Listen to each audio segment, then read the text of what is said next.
Morning बच्चों। तो आज मैं फिर आप लोगों के सामने एक बार फिर से कक्षा 12 के बायोलॉजी का सिलेबस में मैं आपको जो है यहाँ पे एक चैप्टर जिसको मैं जो है पढ़ा रहा हूँ, जिसको कहते हैं मानव या फिर आप कह सकते हैं मानव स्वास्थ्य एवं रोग, जिसको human health and disease chapter के बारे में मैं आपको यहाँ पर बता रहा था। तो बच्चों मैं इसके बारे में देखिए आपको कई वीडियो बता चुका हूँ। इसमें लगभग 8 से 9 टॉपिक के बारे में 9-10 वीडियो मैं आपको बना के यहाँ पे बता चुका हूँ। ठीक है बच्चों, तो आप यहाँ पे नोटबुक एकदम अच्छे तरीके से बनाइएगा, क्योंकि समय का अभाव रहने के कारण जो है आपको दोबारा ये चैप्टर नहीं पढ़ाया जाएगा। इसलिए जो भी टॉपिक पढ़ाया जा रहा है आप उसको ध्यानपूर्वक यूट्यूब चैनल से और व्हाट्सएप ग्रुप में जो भी भेजा जा रहा है उसको आप बिल्कुल ध्यानपूर्वक पढ़ेंगे। ठीक है, क्योंकि बोर्ड परीक्षा तो आपका होना ही होना है, इसलिए बहुत ही मेहनत और बहुत ही लगन से आप पढ़ेंगे। ओके, कोई दिक्कत हो, कोई समस्या हो तो आप कमेंट बॉक्स में या व्हाट्सएप मैसेज ग्रुप आप कर सकते हैं, कोई दिक्कत नहीं है। ठीक है, तो हम लोग उसके लिए तत्पर हैं, कोई समस्या नहीं है।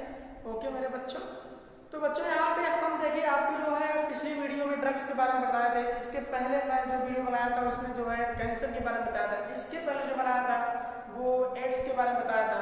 तो ऐसे ऐसे करके हम जो है कई वीडियो आपको जो है बता चुके हैं, और जिससे आपकी पढ़ाई जो है रेगुलर बनी रही है। ओके बच्चों, तो बच्चों यहाँ पे आपको ये ध्यान देना है कि हम कल ड्रग्स पढ़ाए थे, तो ड्रग्स के बारे में मैं और भी कुछ जानकारी आपको आज ही देने वाला हूँ। ठीक है, तो इसमें जो है कुप्रयोग ड्रग्स के बारे में बताएंगे। अब भाई कुप्रयोग से ड्रग्स क्या होते हैं, हमें यही पढ़ना है। तो कुप्रयोग ड्रग्स क्या हो सकते हैं, आपको ये ध्यान देना है। तो भाई कुप्रयोग ड्रग्स जो होते हैं वो मतलब हमें यूज नहीं करना चाहिए, लेकिन कुछ लोग बुरी आदतों की वजह से इससे जो है इसको बार बार प्रयोग करते हैं, जिससे कुप्रयोग ड्रग्स माना जाता है। ठीक है, तो इसमें जैसे कि आप जानते हो गांजा हो गया, भांग हो गया, चरस हो गया। ठीक है, तो ऐसे जो है पदार्थ होते हैं, हशीश हो गया, LSD होता है। ठीक है, तो ऐसे ऐसे पदार्थ, हीरोइन हो गया, तो ये सब जो पदार्थ होते हैं ये टोटल पदार्थ जो है कुप्रयोग ड्रग्स के अंतर्गत आते हैं। ठीक है, तो बच्चों हमें इसी के बारे में विस्तृत अध्ययन करना है। ठीक है, तो मैं ड्रग्स के बारे में कल आपको थोड़ा विस्तृत रूप से बताया था, आज उसका शेष पार्ट बचा हुआ है, उसी पार्ट को मैं आपको बताना चाहता हूँ। ठीक है, तो बच्चों इस बोर्ड पे आप आगे चल के देखेंगे, कोई भी प्रॉब्लम हो तो आप कमेंट बॉक्स में जरूर लिखेंगे और लाइक और शेयर जरूर करेंगे। ओके बच्चों, तो चलिए फिर हम देखते हैं। तो देखिए बच्चों, सबसे पहले ये कहा गया है जो ड्रग्स है वो उसमें यही कहा गया कि सामान्यतः जिन ड्रग्स का प्रयोग किया जाता है, कहा गया सामान्यतः जिन ड्रग्स का कुप्रयोग किया जाता है उसको निम्नलिखित रूप से समझाया गया है। ठीक, अब समझाने का जो तरीका है मैंने आपको यहाँ बता दिया है, इसको बारी बारी से एक एक पॉइंट करके मैं आपको समझाते चल रहा हूँ। ठीक है, तो देखिए यहाँ पे दिया गया है, सबसे पहले ये कहा गया कि ये निम्नलिखित है, मैं पहला नंबर दिया है। देखिए यहाँ दिया है ओपियाइड्स। ओपियाइड्स जो होता है ये हमारा एक ड्रग्स है। अब कौन सा ड्रग्स है, ये वैज्ञानिक तौर पे लिखा गया, वैज्ञानिक नाम के हिसाब से लिखा गया, इसके अंतर्गत कौन सा पौधा आता है और इसमें कौन से पदार्थ जो है प्राप्त किए जाते हैं। ठीक है, तो देखिए कहा गया कि जो अफीम के पौधे से, देखिए अफीम का पौधा होता है, जो अफीम के पौधे से प्राप्त होता है उसे ही हम क्या कहते हैं, ओपियाइड्स कहते हैं। ठीक, तो ओपियाइड्स में बताया जाता है कि इससे हीरोइन बन सकता है, चरस बन सकता है, मॉर्फिन आदि इतने चीज जो है वो किसके द्वारा बन सकते हैं, आपके ये ओपियाइड्स के द्वारा, जिसमें अफीम पौधे के द्वारा ये प्राप्त होता है। तो समझ गए बच्चों, ओपियाइड्स याद रखिएगा, जो अफीम के पौधे से बनाया जाता है उसे ओपियाइड्स कहते हैं। इसके अंतर्गत हीरोइन, मॉर्फिन और चरस इत्यादि पाए जाते हैं इसमें। ठीक है बच्चों, यही आपको ध्यान देना है और अच्छे से पढ़ना है। ठीक है, चलिए बच्चों फिर मैं अगला इसमें बता रहा हूँ। दिया है कि इसमें दर्द निवारक गुण भी पाए जाते हैं। यदि आप थोड़ी देर के लिए इसको आप सेवन कर रहे हैं तो आपके अंदर एक तरीके से एक्टिव एनर्जी जो है जागृत हो जाएगी, और इसके बाद लेकिन अंदर के बॉडी को ये खोखली करना स्टार्ट कर देती है और हमारी तंत्रिका तंत्र पर इफेक्ट पड़ता है, अर्थात जो रीढ़ की हड्डी मस्तिष्क से जुड़ी होती है एक मैसेज का काम करती है, वो धीरे धीरे धीरे धीरे समाप्त हो जाती है। ठीक, तो ये आपको ध्यान देना है। ओके बच्चों, तो चलिए फिर मैं आपको दूसरा पार्ट जिसका बता रहा हूँ, कहा गया कैनिबिनाइड्स। अब देखिए दिया है कैनिबिनाइड्स लिखा गया है। क्या लिखा गया है? कैनिबिनाइड्स लिखा गया है, समझ गए? तो कहा गया कि ये ड्रग मस्तिष्क के कैनिबाइड्स ग्राही से क्रिया कर लेते हैं। मस्तिष्क के अंदर होता है कैनिबाइड ग्राही, अर्थात ये है क्या सर? वही कैनिबाइड ग्राही, यही रीढ़ की हड्डी के पास होता है, जो हमारे तंत्रिका तंत्र का कार्य एक तरीके से मैसेज करना होता है। क्या होता है? एसएमएस करना। जैसे कि यदि हम किसी कार्य को कर रहे हैं, हमें हाथों से करना है, तो मस्तिष्क जो संकेत देती है कि यह कार्य हाथ ही कर सकता है। जैसे कि हम बच्चों का चाक उठाएं इस तरीके से, तो हम जो चाक उठा रहे हैं ये हमारे मन में हो रहा है, मस्तिष्क कह रहा है कि भाई चाक उठाओ, ये मैसेज हो रहा है मन में कि यहाँ से हो रहा है कि चाक उठाओ, तो हमारा हाथ क्या कर रहा है? उस एसएमएस को सुन के हाथ से जो हम चाक को उठा ले रहा है। तो ये एक तरीका से ये किसके द्वारा होता है? तंत्रिका तंत्र के द्वारा होता है। तो तंत्रिका तंत्र जो होता है मस्तिष्क से जुड़ा होता है, तो यही चीज होती है। तो जो कैनिबिनाइड्स ये जो ड्रग्स है, ये जो है मस्तिष्क से के कैनिबाइड्स ग्राही से क्रिया कर लेता है, ठीक है? और बताया गया जो किससे प्राप्त होता है?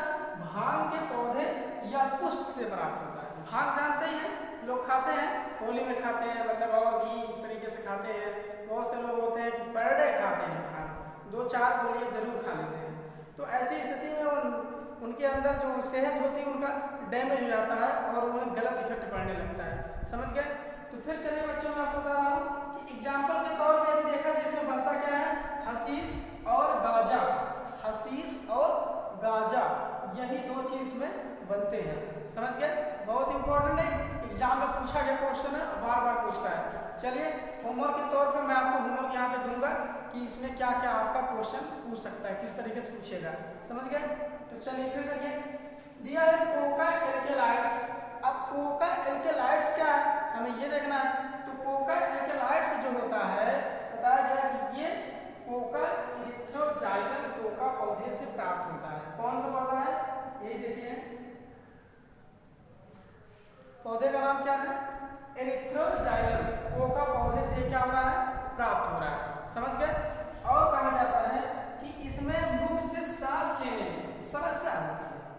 मुख से यदि आप सांस लेंगे तो ये आहार नाल जो होती है हमारी, और ये फेफड़ा जिसको लंग्स कहते हैं, ये सब हमारा जाम हो जाता है, जिससे हमें सांस लेने में प्रॉब्लम, कठिनाइयां का सामना करना पड़ता है, ठीक है? और कहा गया तथा तंत्रिका तंत्र प्रभावित हो जाती है। अब बताइए, तंत्रिका तंत्र प्रभावित हो जाता है, वही चीज जो भी अभी बताया था हमने, रीढ़ की हड्डी जो मस्तिष्क से जुड़ी होती है, जो हमारे मैसेज देने और लेने का कार्य करती है, वो तंत्रिका तंत्र यहाँ से प्रभावित होते हैं।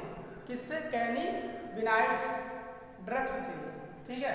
आगे देखिए फिर कहा जाता है कि एग्जाम्पल के तौर पे बताया जाता है कि इसमें धतूरा भी पाया जाता है। क्या चीज? धतूरा भी पाया जाता है, जो किसके पौधे से? बेलाडोना पौधे से प्राप्त होता है। तो धतूरा बेलाडोना पौधे से प्राप्त होता है, वो भी क्या काम करता है? वो भी जो है यही तंत्रिका तंत्र और सांस लेने में प्रॉब्लम करता है, समझ गए? ये चीज हो गया। दूसरी चीज बताया गया कि इसके अंदर जो कौन आते हैं? एलएसडी। कौन आते हैं? एलएसडी। एलएसडी क्या होता है? फुल फॉर्म इसका दिया गया है, दिया लाइसर्जिक एसिड डाइएथिल एमाइड। इसका फुल फॉर्म होता है, क्या होता है भाई हमने आपको बता दिया, ठीक है? यही आप कर सकते हैं लाइसर्जिक एसिड डाइएथिल एमाइड, इसका फुल फॉर्म एलएसडी का होता है। बहुत इंपॉर्टेंट है, ये सबसे नशीली ड्रग्स है, ठीक है बच्चों? तो आप ध्यान देंगे, ये चीज तो हमने आपको बता दिया, और आप इसको नोट भी कर लीजिएगा और अच्छे से अपने फेयर कॉपी में नोटबुक अच्छे से बना लीजिएगा, ठीक है? और फिर आगे चलिए मैं आपको बताता हूँ, देखिए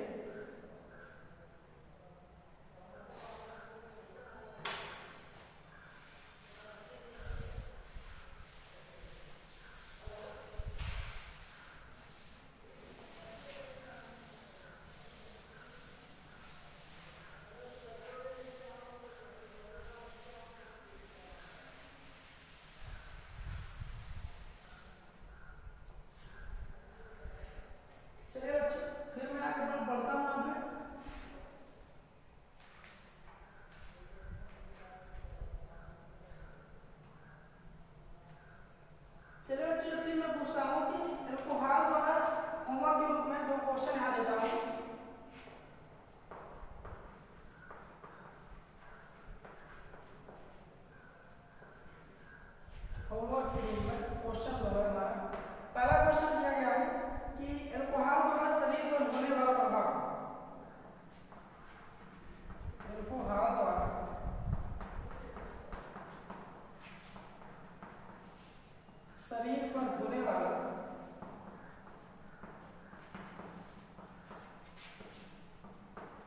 होने वाला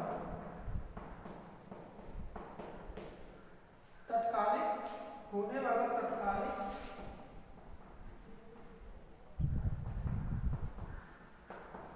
तथा दीर्घकालिक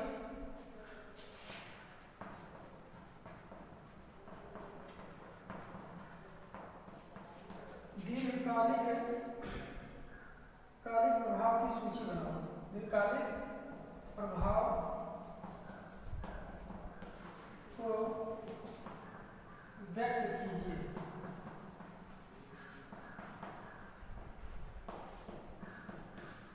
ठीक, ये पहला क्वेश्चन। दूसरा क्वेश्चन, मार्टिन अजीज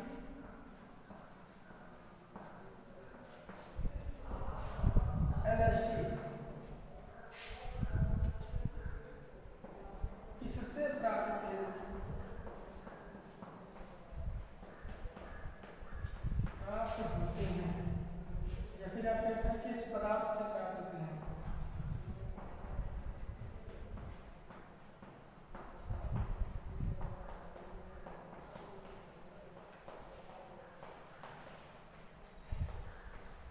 ठीक है, तो बच्चों ये दो क्वेश्चन है जो आपको यहाँ पे बताना है। ठीक है, तो चलिए फिर मैं आगे बढ़ता हूँ। तो ये होमवर्क के रूप में दो क्वेश्चन मैं आपको दे रहा हूँ ताकि आप इसको लगा सकें, और कमेंट्स बॉक्स में यहाँ पे आप क्या करेंगे, होमवर्क को आप बताएंगे हमें। ठीक है, कमेंट्स बॉक्स में आंसर देंगे या फिर व्हाट्सएप पे भी जो है लिख के कॉपी पे दे सकते हैं। ठीक, चलिए फिर इसके बाद जो है हमें आउटलाइन करना है। बच्चों आप डेफिनेशन लिख लीजिए। तीसरा है वो ड्रग्स की डेफिनेशन लीजिए। ड्रग्स की परिभाषा दीजिए। ठीक है, तो 3 यहाँ क्वेश्चन है जो आपको नोटबुक बना के वहां पे व्हाट्सएप के द्वारा हमें बताना है। ठीक, चलिए बच्चों फिर इसके बाद आगे। अब बच्चों हमें आगे पढ़ना है प्रतिरक्षा इम्यूनिटी। क्या पढ़ना है? प्रतिरक्षा इम्यूनिटी। ये क्या चीज है, इसके बारे में पढ़ना है।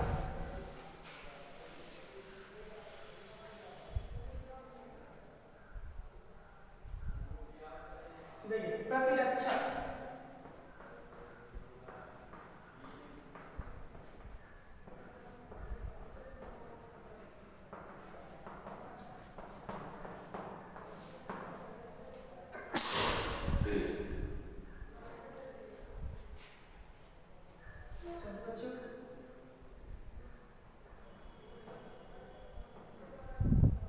इम्यूनिटी, प्रतिरक्षा। देखिए बच्चों सबसे पहले तो हम आपको प्रतिरक्षा के बारे में बता ही देते हैं कि प्रतिरक्षा होता क्या चीज है।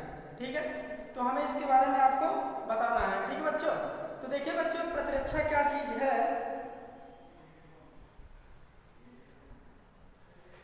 बच्चों देखिए प्रतिरक्षा हमारे शरीर में सबसे प्रभावशाली और इम्पोर्टेंट मतलब महत्वपूर्ण पदार्थ होता है जो हमारे शरीर को प्रतिदिन रोग जनकों से लड़ने की रक्षा करता है। समझ गए आप? मतलब हमारे बॉडी में कई प्रकार के रोग अगर घुसना चाहते हैं तो विषाणु, जीवाणु, वायरस जो भी है अगर हमारे शरीर में प्रवेश करना चाहे तो हमारे शरीर के अंदर जो प्रतिरक्षा तंत्र होते हैं, प्रतिरक्षा पदार्थ होते हैं, वो उनको नष्ट कर डालते हैं, जिससे हमारी बॉडी एक्टिव और स्वच्छ रहती है। ठीक है ना, तो इस तरीके से प्रतिरक्षा तंत्र, प्रतिरक्षा एक प्रकार का हमारे बॉडी का सबसे महत्वपूर्ण पार्ट है जो हमको हमारा जीवन सुखमय बनाती है। समझ गए? तो देखिए बच्चों इसमें यही कहा गया है, कहा जाता है कि प्रतिदिन अनेक प्रकार के रोग जनक हमारे शरीर के संपर्क में आते हैं, हमेशा हमारे शरीर के संपर्क में आते हैं। तो आइए बच्चों हम इसमें देखते हैं। ओके, हाँ तो बच्चों तो देखिए यहाँ पे यही चीज बताया गया आपको, कहा गया है कि प्रतिरक्षा इम्यूनिटी के बारे में हमने जो है अभी आपको कहा था, तो किस तरीके से हमें कैसे जो है प्राप्त करना है, मतलब कैसे पढ़ना है, कैसे अध्ययन करना है, इसके बारे में कैसे जानकारी लेनी है, तो सब आपको इसमें बताया जाएगा। तो देखिए बच्चों यहाँ कहा गया है कि पहले ही स्टार्टिंग में कहा गया है कि प्रतिदिन अनेक प्रकार के रोग जनक हमारे शरीर के संपर्क में आते हैं, हमारे शरीर के संपर्क में आते हैं प्रतिदिन कुछ जीवाणु, विषाणु, प्रोटोजोआ प्राणी, ऐसे कई जो है वायरस और बैक्टीरिया, प्रोटोजोआ प्राणी है जो हमारे संपर्क में पर डे आते हैं, ठीक है, धूल मिट्टी कण के रूप में सब आते हैं। लेकिन क्या कहा जाता है कि कभी कभी कुछ रोगाणु रोग उत्पन्न करने में क्या हो जाते हैं, सक्षम हो जाते हैं। जैसे बुखार हो जाता है, तो जैसे टाइफाइड होता है, मलेरिया हो जाता है, एड्स हो जाता है, कैंसर हो जाता है, तो मतलब ऐसी बीमारी उत्पन्न होती है। तो ये सब चीज़ जो होता है वो इसी सब के द्वारा होता है, जो हमारे शरीर में भाई रोग हो रहा है तो इस तरीके से होता है। तो हमारे शरीर में एक प्रतिरक्षा जो तंत्र होता है वो इन सभी लोगों से लड़ने में सक्षम रहता है, रक्षा करता है। यदि यहाँ पर वो रोगाणु जो होता है वो यदि हमारे इन वायरसों के ऊपर जो मतलब इस प्रतिरक्षा तंत्र के ऊपर यदि वो हावी हो जाता है, उससे ज़्यादा मजबूत हो जाता है, तो रोग वहाँ हमारा उत्पन्न हो जाता है, जिससे हम बीमार हो जाते हैं और हमें जो है डॉक्टर के पास जाना पड़ता है। समझ गए? और देखिए बताया गया है कि हमारा शरीर इनसे रक्षा करने में क्या होता है, सक्षम रहता है, बिल्कुल सक्षम रहता है, जिसके द्वारा हम क्या कर सकते हैं, अपने शरीर को स्वस्थ और मजबूत बना सकते हैं, ठीक है। लेकिन कुछ रोग ऐसे होते हैं जो हमारे शरीर की प्रतिरक्षा तंत्र भी उसे जो है बिल्कुल मतलब रोक नहीं पाते हैं। मतलब अर्थात जैसे जैसे आपकी उम्र आगे आगे बढ़ती जाएगी, जैसे जैसे आपकी उम्र आगे आगे बढ़ती जाएगी, आपके शरीर की प्रतिरक्षा तंत्र भी वैसे वैसे नष्ट होते चले जाते हैं, ठीक है। तो किशोरावस्था में और इसके बाद जो है 20 से 30 वर्ष की उम्र में आपकी जो प्रतिरक्षा तंत्र होती है वो काफ़ी प्रभावी और स्मार्ट होती है, ठीक है, जिसके वजह से आप सभी रोगों से लड़ने की क्षमता आपके अंदर होती है। फिर इसके बाद धीरे धीरे जब आपकी उम्र घटती है तो आपका प्रतिरक्षा तंत्र भी धीरे धीरे धीरे धीरे कमजोर होता चला जाता है बच्चों। ओके, तो आप प्रतिरक्षा तंत्र को अपने बनाए रखिए और उसको बनाए रखने के लिए आपके शरीर को प्रोटीन, कार्बोहाइड्रेट, विटामिन इन सब की आवश्यकता होनी चाहिए और है भी, ठीक है। तो चलिए फिर इसे कहा गया है तथा प्रतिरक्षी तंत्र बनाता है। भाई जो हमारे शरीर को एक तरीके से रोगाणुओं से लड़ने की सक्षम क्षमता रखता है तो वही हमारा प्रतिरक्षा तंत्र कहलाता है। समझ गए? आगे देखिए बताया गया और उसकी यह विशिष्ट क्षमता प्रतिरक्षा कहलाती है। विशिष्ट क्षमता मतलब गुण रूपी जो क्षमता उसकी होती है वही प्रतिरक्षा कहलाती है। समझ गए? फिर देखिए आगे दूसरे डेफिनेशन में हमको कहा गया है, किस रूप में कहा गया है, देखिए शरीर के अंदर के जीवाणु विषाणु को भक्षण कर शरीर को स्वस्थ बनाती है। समझ गए?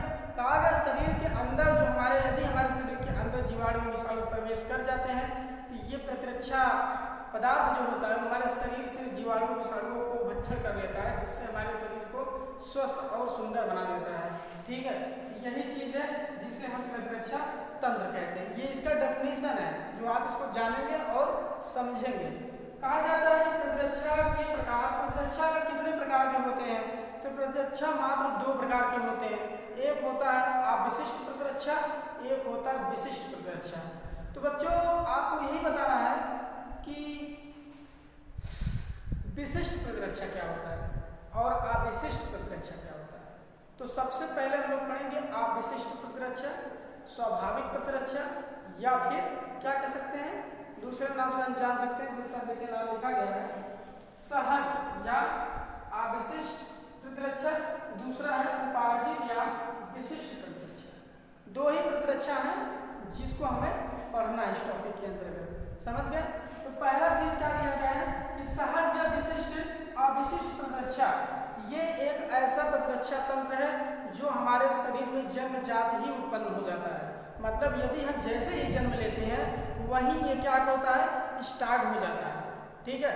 और ये हमारे शरीर में रह के जीवाणुओं और विषाणुओं से लड़ने की क्षमता रखता रहता है और ये धीरे धीरे धीरे धीरे जितनी भी प्रकार की बीमारियां हमारे शरीर में होती हैं सभी को ये लड़ने में सक्षम रहता है, ठीक है, और हमारे शरीर को स्वस्थ और सुंदर बनाता है। समझ गए? तो फिर चलिए आगे देखिए, इसमें कहा गया है कि यह किसी रोग को सुरक्षा प्रदान नहीं कर सकती है, मतलब लड़ेगी, ठीक है, मतलब वो लड़ेगी, रक्षा करेगी, लेकिन यदि कुछ रोगाणु विषाणु ऐसे होंगे जिससे ये जो इम्यूनिटी होती है, प्रतिरक्षा होती है, वो कमजोर पड़ जाती है, ठीक है, जिसकी वजह से रोगाणु इस पर हावी हो जाते हैं। यही बात है, समझ गए। फिर देखो इसमें यही कहा गया है, सहज की बात यहाँ पर हो रही है बच्चों, यह सभी प्रकार के रोग का सामना करने में क्या होता है, सक्षम होता है। सामना तो सबका करेगा, ये सामना तो ये सबका करेगा, डेफिनेटली करेगा, सबका सामना करेगा। लेकिन बात ये है कि सामना करने में कुछ लोग ऐसे होते हैं जो इस पर हावी हो जाते हैं, ये काम ही नहीं कर पाता है। ठीक है, तो जैसे जैसे आप अपनी उम्र को जो है बढ़ाते चलेंगे, वैसे वैसे आपकी इम्यूनिटी पावर शक्ति बढ़ती चली जाएगी, समझ गए। तो यही होता है प्रतिरक्षा तंत्र।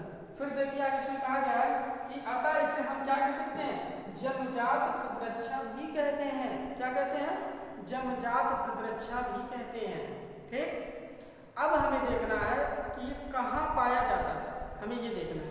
तो ये जो होता है हमारे आहार नाल की नलिका में, नाक की श्लेष्मिका में, ठीक है, तो मतलब बाहरी और त्वचा में, फेफड़ों पर, मतलब इतने चीज में ये जो है मतलब ऊपर ये पाया जाता है, हमारे शरीर के प्रतिरक्षा तंत्र को बनाए रखती है। यदि नाक में कोई जो है जीवाणु विषाणु घुस रहा है तो हमारे शरीर में श्लेष्मिका, नाक में श्लेष्मिका है जिससे जीवाणु विषाणुओं को वहीं रोक लेती है। ठीक है, और उसको जो है छींक के द्वारा बाहर निकाल देती है जब ज़्यादा मात्रा में हो जाते हैं। ठीक है, तो ये होती है प्रतिरक्षा तंत्र। ठीक बच्चों, तो चलिए फिर मैं आगे चलता हूँ। देखो बच्चों, इसमें आप तो पढ़ ही चुके हैं पूरा सहज या आप विशिष्ट प्रतिरक्षा, दूसरा उपाधि या विशिष्ट प्रतिरक्षा। विशिष्ट प्रतिरक्षा के बारे में आगे बता रहा हूँ, तो चलिए फिर देखते हैं।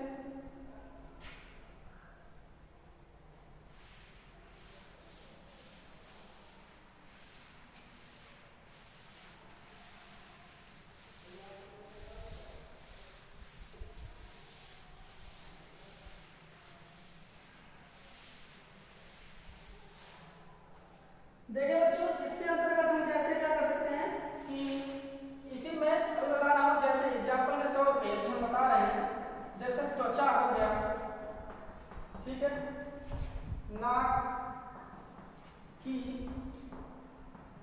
श्लेष्मिका,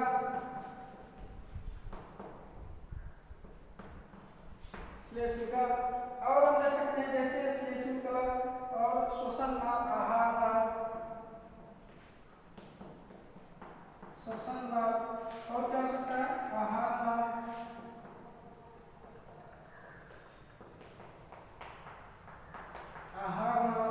और क्या हम ले सकते हैं मूत्रोजनन मार्ग में,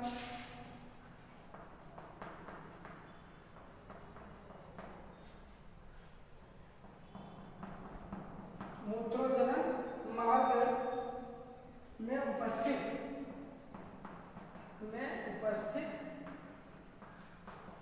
श्लेष्मिका कला,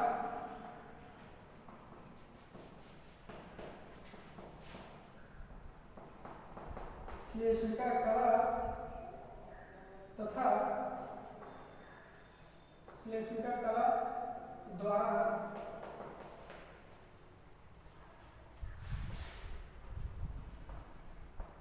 अवरुद्ध होते हैं।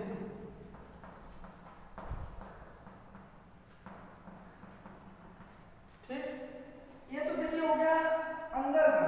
और बाहरी जो होते हैं, बाहरी मतलब ये तो बाहर का होगा, अंदर का भी देखना, अंदर के सिर्फ फेफड़े हो गए, यकृत हो गए, ये सब चीज इसके अंतर्गत आते हैं। देखिए इसमें यही कहा गया है कि एग्जाम्पल में, अब विशिष्ट प्रतिरक्षा के एग्जाम्पल में ही होगा कि त्वचा, नाक की श्लेष्मिका और हमारा श्वसन नाल और आहार नाल, और क्या हो सकता है मूत्रोजनन की मार्ग में उपस्थित श्लेष्मिका कला द्वारा ये क्या हो जाते हैं, अवरुद्ध होते हैं, जिससे हमारे शरीर में प्रवेश नहीं कर पाते हैं।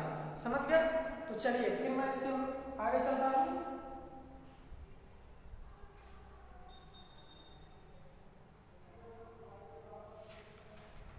तो बच्चों देखिए इसका दूसरा पार्ट हम लोग पढ़ते हैं। दूसरे पार्ट में ये कहा गया है कि उपापार्जित अथवा विशिष्ट प्रतिरक्षा, इसके बारे में पढ़ना है। देखिए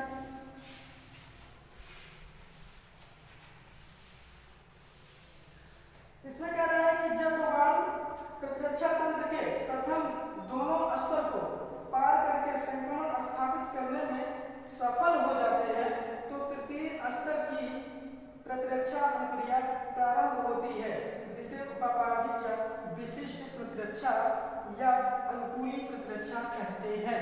ठीक, यही चीज है। कहा गया कि जब रोगाणु पहला स्टेज और दूसरा स्टेज, पहला स्टेज और दूसरा स्टेज जब दोनों स्टेज पार कर जाते हैं कि तृतीय अवस्था में आते हैं, और तृतीय अवस्था में जब आते हैं तो आकर ये संक्रमण को पूरी रूप से फैला लेते हैं, जिससे आपको बचने की कोई चांस नहीं रहती है। तो ऐसी स्थिति में यह विशिष्ट प्रतिरक्षा कहलाता है। ठीक है, तो चलिए देखिए, तो इसी में जो है हमको पढ़ना है।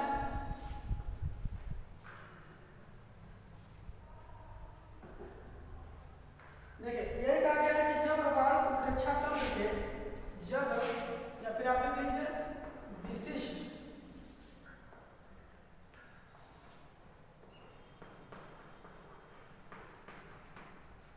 उपार्जित या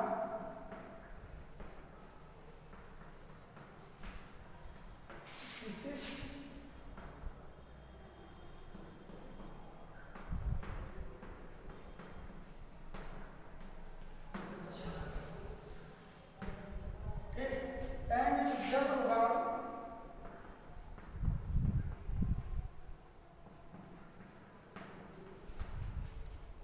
प्रतिरक्षा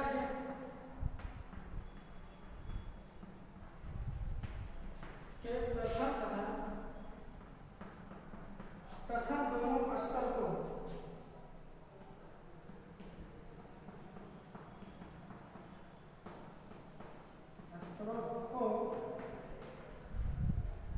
पार करके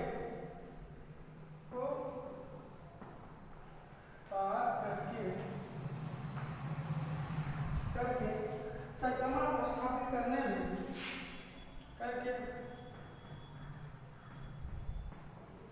संक्रमण स्थापित करने में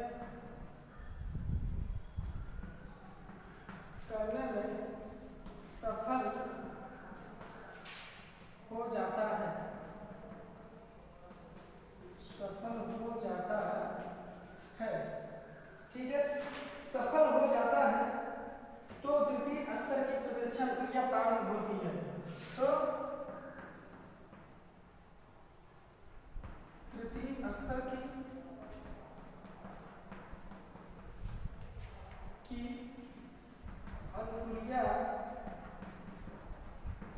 अनुक्रिया प्राप्त होती है।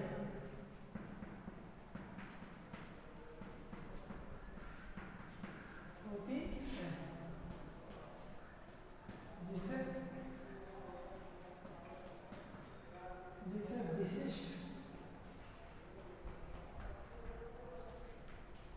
विशिष्ट प्रतिरक्षा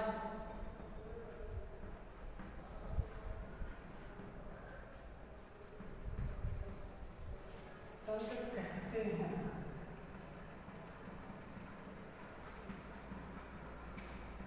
ठीक बच्चों, देखो यही कहा गया है कि विशिष्ट प्रतिरक्षा तंत्र में क्या हो सकते हैं।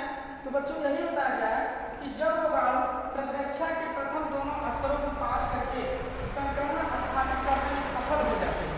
ठीक है, तो वो जब सफल हो जाएंगे तो वो तृतीय स्तर की अनुक्रिया प्राप्त कर देते हैं। मतलब तीसरे स्टेज में जब पहुंच जाएंगे तो वही क्या कहलाएगा, विशिष्ट प्रतिरक्षा कहलाता है।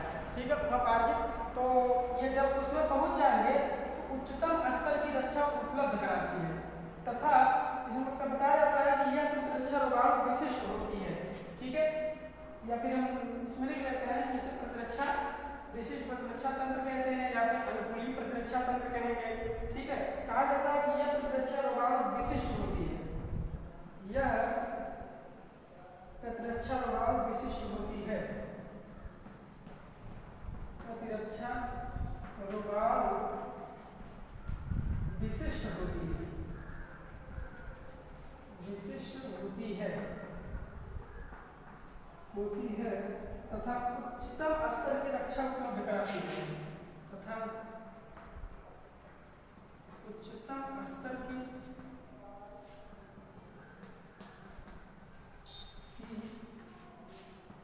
रक्षा उपलब्ध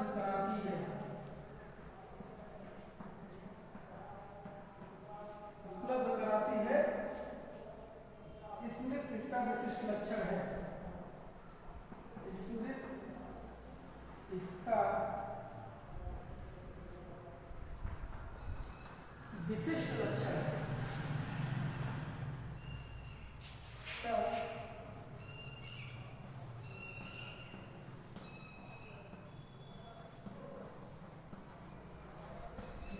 लक्षण है, लक्षण है किसी रोगजनक की पहली बार सामना होने पर शरीर की प्रतिरक्षा तंत्र विशिष्ट अनुक्रिया प्रदर्शित करती है। पहली बार बताया जाता है, पहली बार रोगजनक से सामना करने पर, रोगजनक से सामना करने पर शरीर का सामना करने पर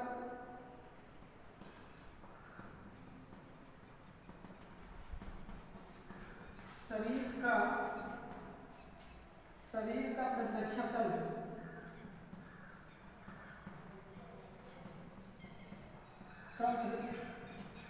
एक अनुक्रिया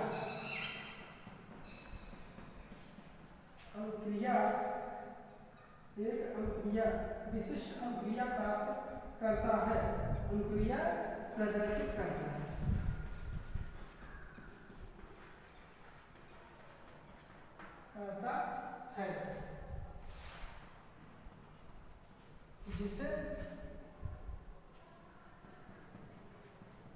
जिसे प्राथमिक अनुक्रिया कहते हैं।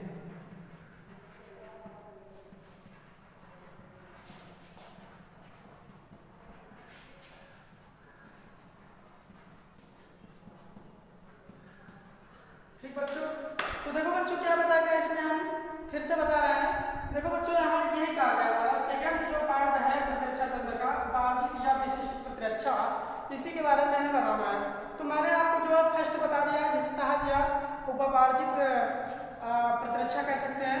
ठीक है, तो सॉरी सहज या आप विशिष्ट प्रतिरक्षा कहेंगे पहले वाले को, और दूसरे वाले को क्या कहेंगे, उपार्जित या विशिष्ट प्रतिरक्षा कहते हैं। ठीक है, तो कहा गया है इसमें, इसकी डिफिनेशन हम क्या कह सकते हैं कि जब रोगाणु प्रतिरक्षा के प्रथम दोनों स्तर को पार कर ले, ठीक है, पार करके संक्रमण स्थापित करने में क्या हो जाते हैं, सफल हो जाते हैं।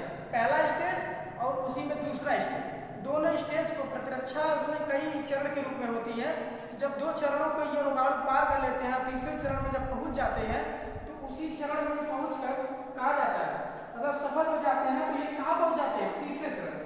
भाई एक चरण दो चरण, दोनों चरण को जब ये रोगाणु प्रतिरक्षा तंत्र को नष्ट करके दो चरण में पहुंच जाते हैं, तो वहां जब सफल हो जाते हैं, तो उसी अवस्था को हम क्या कर सकते हैं, तृतीय स्तर की अनुक्रिया प्राप्त कर लेते हैं, जिसे हम क्या कर सकते हैं, विशिष्ट प्रतिरक्षा तंत्र कहते हैं। समझ गया, उसी को हम उपार्जित भी कहते हैं। यह प्रतिरक्षा रोगाणु विशिष्ट होती है, यह प्रतिरक्षा रोगाणु क्या होते हैं, विशिष्ट होते हैं, क्योंकि इनमें क्वालिटी होती है। ठीक है, कहता तथा उच्चतम स्तर की रक्षा उपलब्ध करती है, उच्चतम स्तर की रक्षा क्या कर देती है, उपलब्ध करती है। यहाँ पे हमारा प्रतिरक्षा जो है मजबूत होता है तृतीय स्तर पे, और इसको नष्ट करने में सक्षम होता है। समझ गए। फिर देखो बच्चों, कहा गया है कि पहली बार देखो, सॉरी यहाँ देखिए, स्मृत इसका विशिष्ट लक्षण है। स्मृत यादगार, जो स्मृत होता है मतलब हमारे सोचने समझने की जो शक्ति होती है, स्मृत याद करने की शक्ति होती है, वो इसका विशिष्ट लक्षण होता है इसमें। क्योंकि हमारे जो रोगाणु और विषाणु होते हैं, ये सबसे पहले हमारे स्मृत पे अटैक करते हैं, और उस पर अटैक करेंगे तो उसके लिए हमें कौन सी प्रतिरक्षा की आवश्यकता होती है, उपार्जित या विशिष्ट प्रतिरक्षा की आवश्यकता होती है। ठीक है, नहीं कि हमारे स्मृति शक्ति को खो देते हैं, मतलब खा जाएंगे। ठीक है, ऐसे के लिए हमें विशिष्ट प्रतिरक्षा की आवश्यकता होती है। तो देखिए बच्चों, फिर कहा गया है कि पहली बार रोगजनक से सामना करने पर शरीर का प्रतिरक्षा तंत्र एक विशिष्ट अनुक्रिया प्राप्त करता है। सब यहाँ आपका विशिष्ट रहेगा, ध्यान दीजिएगा। हम यहाँ का हम दिखा दे रहे सिंबल बना के, आप देखिए, विशिष्ट अनुक्रिया प्रदर्शित करती है। मतलब पहली बार यदि कोई रोगाणु प्रतिरक्षा तंत्र से सामना कर रहा है, या फिर प्रतिरक्षा तंत्र रोगाणु से सामना कर रहा है, तो पहली स्थिति में उसे हम क्या कहेंगे, प्राथमिक अनुक्रिया प्रदर्शित करने की स्थिति को कहेंगे। ठीक है, कहा जाता है जिसे प्राथमिक अनुक्रिया कहते हैं। ठीक बच्चों, तो आप इसको ध्यान देंगे और पढ़ेंगे। चलिए बच्चों, इसमें और क्या सकता है।